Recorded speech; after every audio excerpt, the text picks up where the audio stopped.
Welcome to the debate.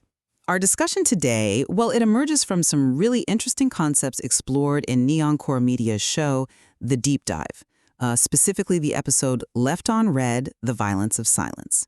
That episode, it really dug into the profound emotional impact of digital communication, or maybe more importantly, the lack of it. So today on the debate, we're confronting a central tension from that material, this deliberate act of choosing silence in our digital interactions. Is this silence, a conscious, sometimes necessary act of self-preservation, maybe even mercy, a kind of emotional authorship? Or is it, maybe more often, a manifestation of a deeper fear, something closer to cowardice, that ultimately leads to self-ghosting, that painful thing where we delete our own messages before sending, leaving these vital emotional loops just unresolved? My position is that this digital silence is often a conscious protective act, a deliberate curation of our inner world. And I'm coming at this from a slightly different angle. While I absolutely acknowledge that silence can be framed as self-preservation or mercy, and sometimes it might be, my concern is this framing, this intellectualization, it can often mask a deeper, maybe more challenging truth. From where I stand, digital silence, especially when we consciously choose not to send something, often hides a really profound fear of rejection, of unworthiness. And yes, I think it can verge into what feels like cowardice, leading to a more isolating kind of self-ghosting, where we preemptively just erase our own emotional truth to avoid what we think will be painful. It's not just about what's left unsaid to someone else, it's about what we're silencing inside ourselves. I see why you'd emphasize that. And look, I absolutely agree that fear plays a huge role in, a lot of our communication choices.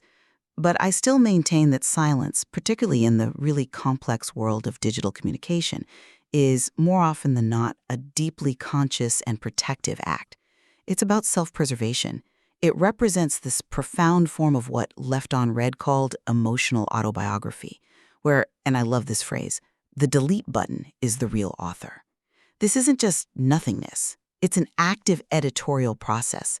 Think about it like a writer carefully crafting their life story, right?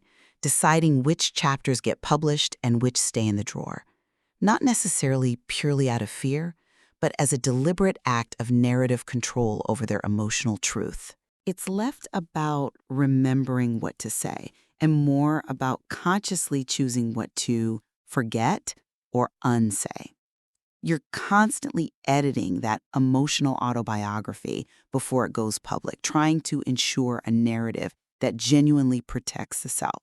And sometimes, honestly, this silence is an act of pure mercy, a decision not to, bleed all over someone or make it worse. It stops further damage to a fragile situation or to someone already hurting. This shows, I think, an acknowledgement of one's own limits, one's own pain, transforming an unsent message into a kind of record of self-preservation.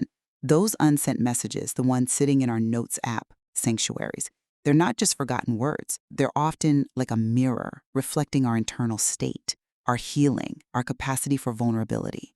They function as this powerful, silent internal dialogue. It really is a testament to deep internal processing, a kind of self-care. That's a very compelling way to put it, especially the emotional autobiography idea. It sounds sophisticated. Yet while framing it that way might feel mature, I find myself really pushing back on the premise that this conscious curation is primarily about self-preservation or mercy in a way that's, universally positive. Instead, I strongly believe it often masks a deeper, more primal fear of rejection, fear of unworthiness. And it can very quickly veer into what I'd call preemptive rejection and phantom silence. This is where you've already, in your head, mapped its quiet, painful end before a conversation even starts. You anticipate being met with nothing. So the act of self-censorship, deleting drafts, what we're calling ghosting ourselves, it becomes this damaging, self-defeating loop driven by that primal fear of vulnerability. And this chilling indifference, like being left on read, it's not neutral.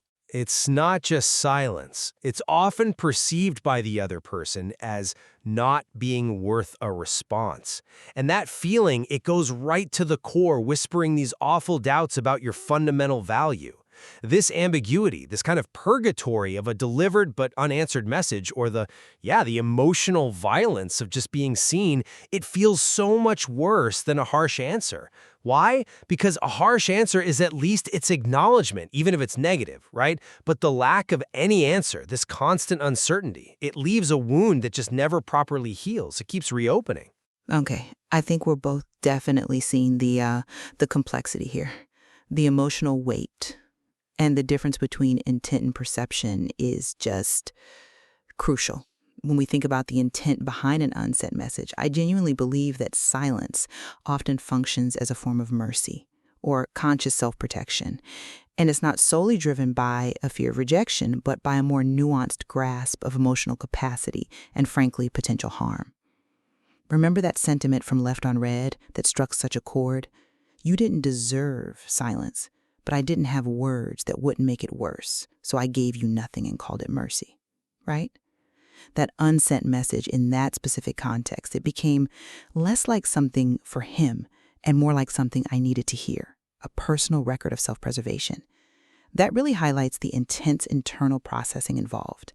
It's a careful weighing of options, trying not to cause more damage, either to yourself by getting into a destructive back and forth, or to the situation by just escalating the pain.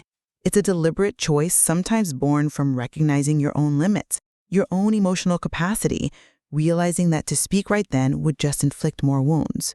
Even if you are also scared of rejection, sometimes you have to choose to contain your hurt rather than broadcasting it. That can be the most compassionate thing, really. I absolutely hear you on the sender's intent, and the desire to prevent more harm is, of course, a valid one. But from the perspective of the recipient, the person left in the dark, how can they reliably tell the difference between that internal act of mercy and just indifference, or maybe a simple lack of courage to face something uncomfortable? The line between mercy and cowardice here, it's incredibly blurry, almost invisible sometimes. It truly is a painful line to walk. When someone gets silenced, especially after something emotionally charged, their first thought usually isn't, "Oh, the sender is protecting me," or themselves. No, they often internalize it as reflecting their own worth, or lack thereof. So intellectualizing it as self-preservation, sure, it might cloak it in maturity, but as the original material pointed out, the real confession underneath is often much more about the sender's own vulnerability, their inability to face the potential fallout. It points to a deeper fear. The internal monologue might actually be closer to, "It wasn't about protecting you, it was about me not wanting to feel small in your silence. Take it as proof I don't matter, proof I'm worthless." So this framing positions silence as primarily about guarding our own vulnerability, shielding ourselves from that anticipated feeling of insignificance if we got no response. It's not solely about sparing the other person. And the impact on the receiver, that wound of feeling unworthy of even a reply, that's incredibly real, regardless of the sender's internal justification. Right. And bringing up the receiver's perspective is absolutely necessary. It's undeniably crucial. And yes, of course, the subjective interpretation of silence is just fraught with pain. But even if the recipient does misinterpret the silence, the sender's intent to prevent further harm, or maybe just to protect a really fragile emotional state from crumbling further, that intent still holds significant weight for the sender themselves. The question isn't just whether the silence causes pain. It often does. The question is whether the alternative, speaking when your words are likely to just ignite a volatile situation, or when you simply lack the emotional resources to engage constructively, would that cause more pain? Would it create potentially irreparable damage? Sometimes the most responsible action, even if it feels awful or hurtful to the recipient in the moment, is actually to disengage. It's a really difficult, ethical tightrope, I grant you, but it's one where the sender sometimes has to prioritize their own capacity and overall harm reduction, recognizing their limits. I don't think that's necessarily cowardice. Often it's a kind of desperate act of triage in an emotional emergency. where the internal processing of pain leads you to conclude that any communication right now would be actively detrimental. I see the argument for emotional triage. I do. But that very decision, it often constitutes a form of self-ghosting that, honestly, far from being merciful, can create profound internal damage for the sender too, and certainly leaves that lingering wound for the receiver. Which brings us squarely to the weight of anticipated indifference and this self-ghosting phenomenon. There's that paralyzing fear of already hearing their silence before you even hit send. That's not just, a little bit of anxiety. It's a deep-seated apprehension that can completely shut down communication.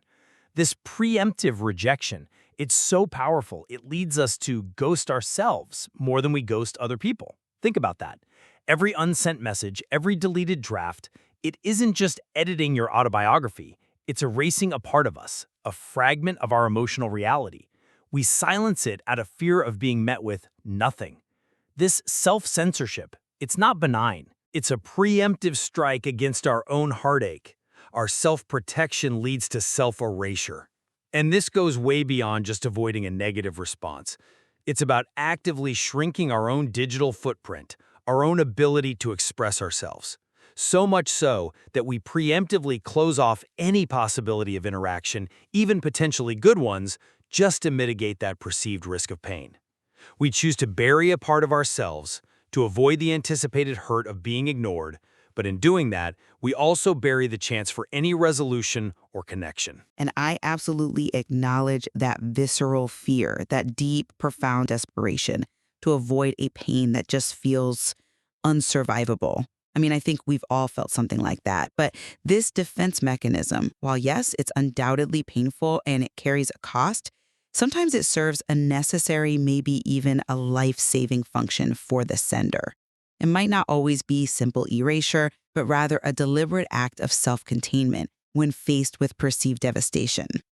Think about the listener Curtis, whose story was shared in the deep dive. He wrote an apology, but he knew if I sent it and he didn't say anything back, I honestly wouldn't recover from that. That vividly illustrates that the decision not to send is often a critical act. It's about protecting one's fragile sense of self from what feels like an unrecoverable emotional blow. It's not about avoiding any pain, maybe, but avoiding a specific, catastrophic kind of pain that feels like it could just shatter your ability to function. So even if it results in that little grave, unopened by him, but opened by me almost every day, that choice, however agonizing it is about maintaining one's own emotional integrity, preserving the self in the face of anticipated devastation. Is it really self-erasure if the alternative feels like a complete breakdown you might not come back from? The sheer depth of that fear, like Curtis expressed, it's undeniable. I don't want to diminish the intensity of those emotional stakes at all. However, I would still argue that even in those extreme cases, the act of not sending, of self-ghosting, it still constitutes a profound form of self-erasure. Maybe one driven by a survival instinct, yes, but erasure nonetheless. We are effectively deleting a part of our narrative, our truth, from the potential public record of our relationships. And while it might prevent that immediate, catastrophic emotional hit, it simultaneously cuts off the possibility of healing, of reconciliation, or even just getting the bitter clarity of a definitive end. This self-containment, intended to protect, can paradoxically lead to a more prolonged, more isolating kind of suffering because that emotional loop stays open. It's perpetually unresolved, just echoing that initial fear of unworthiness. It becomes a self-imposed silence that, over time, can actually diminish our capacity for future vulnerability, for genuine connection, leading to a deeper, more enduring kind of self-erasure than the temporary pain it was trying to avoid. I understand the point that an unresolved loop can be its own kind of torment, definitely. But what if the alternative to that little grave isn't just pain, but a chasm?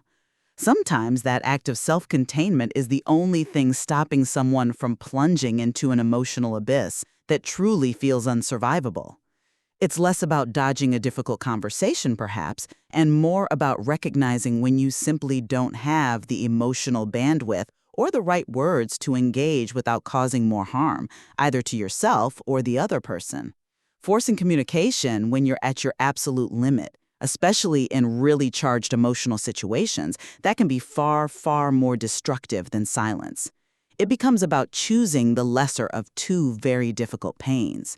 I don't see that purely as erasure, but maybe as a strategic retreat, to preserve what little of the self feels intact, allowing for some internal healing, even if it leaves an external ambiguity. It's a recognition that not every wound can be healed through talking, especially when the talking itself feels guaranteed to just reopen it or make it deeper. Okay, so this internal calculation we've been discussing, this self-censorship, the strategic silence, it brings us to another really critical aspect of digital communication, the inherent ambiguity of these platforms themselves and how that profoundly shapes our decisions. We are navigating a really complex, treacherous landscape in these digital spaces. The fear of being fundamentally misunderstood, right? Or having your intent get warped, twisted, used against us. That fear makes silence, even with its guilt, its heavy burden, feel safer. In this context, silence might paradoxically preserve the integrity of your original meaning by stopping it from being distorted in the first place. We all know that a delivered tag is just technical confirmation, nothing more. But our brains, faced with that vacuum of response, they immediately start filling that void with all our hopes and fears, often, to our own detriment. The very nature of digital chat, stripped of tone, of body language, it just amplifies this potential for misunderstanding. So sometimes the safest way to ensure your truth isn't twisted or weaponized it's to keep it to yourself. To let the silence, however painful it might be for everyone, represent an unblemished, even if unspoken, truth. See, I find myself really challenging that idea, that silence somehow inherently preserves meaning in digital spaces. I'd actually argue it often does the exact opposite. Left on red really is the new ghosting, let's be honest, and it represents this kind of passive-aggressive indifference. It's the ultimate ambiguity. And that, for the recipient, is a wound that never heals clean. Think about it. An explicit "I'm done" or even a really harsh answer, okay? It's painful, but it provides a definite end, a boundary. It gives you acknowledgement. It allows for some kind of closure, eventually. But the anxiety between bubbles, that ticking dread of anticipated abandonment, the absolute emotional terrorism of seeing that typing bubble appear and then vanish, that speaks to the unique torment of the sustained absence, this lack of resolution. It's not about preventing distortion. It's about the sheer pain of feeling like you're not even worthy of a response, of a clear acknowledgement that you exist in that interaction.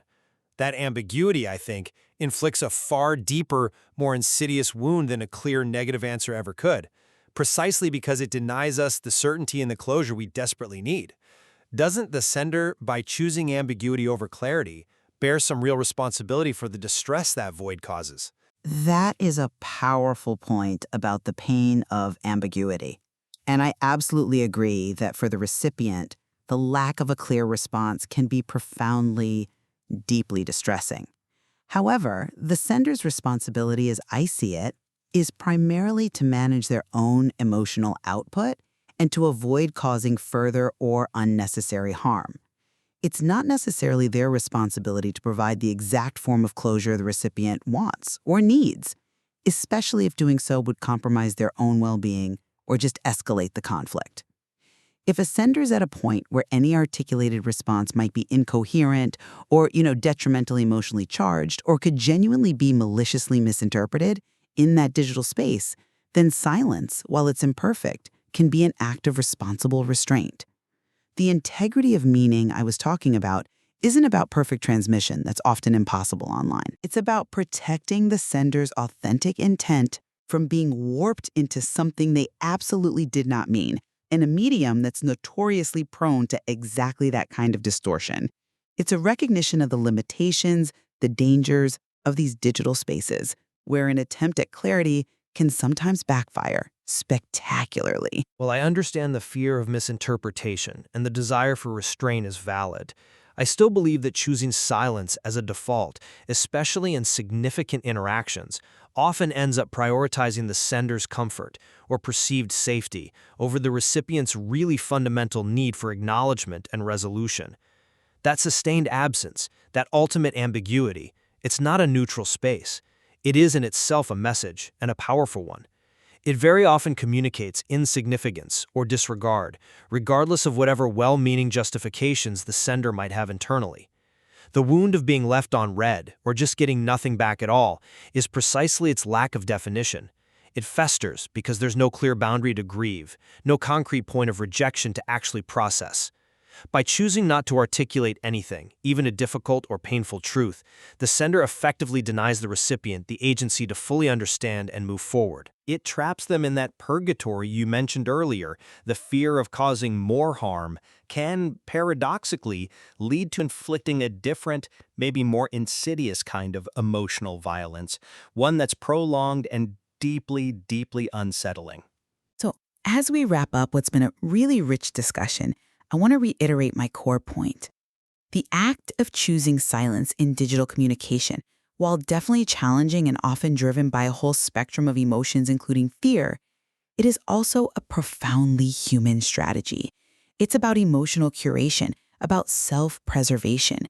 It reflects that complex internal editing of our emotional autobiography, and maybe a recognition that not everything needs to be sent to be real for it to hold significant personal meaning. These quiet processes, these unsent messages, they're vital parts of our emotional landscape.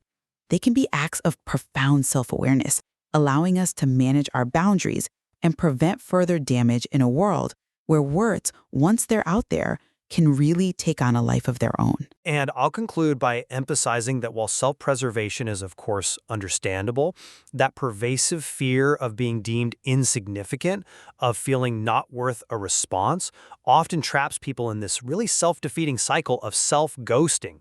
This internal retreat, even when intended to protect, often means crucial truths just remain unsaid. It results in sustained ambiguity and ultimately a deeper, more isolating form of self-erasure. The perceived safety of silence, particularly in the digital realm, I believe often comes at the significant cost of genuine connection, of mutual understanding, and the possibility of any real resolution, leaving both people potentially in a state of unresolved emotional limbo. Yeah, the insights that came out of the discussion in NeonKore Media's Left on Red, The Violence of Silence, really do underscore just how intricate navigating digital communication truly is. Absolutely, and as we've explored here on the debate today, every single delivered tag, every seen receipt, and maybe most especially, every silence, it all carries this immense, often unacknowledged, emotional weight, and incredibly complex layers of intent and interpretation. We certainly invite our listeners to continue exploring these complex dynamics, both within their own experiences and in the material they encounter.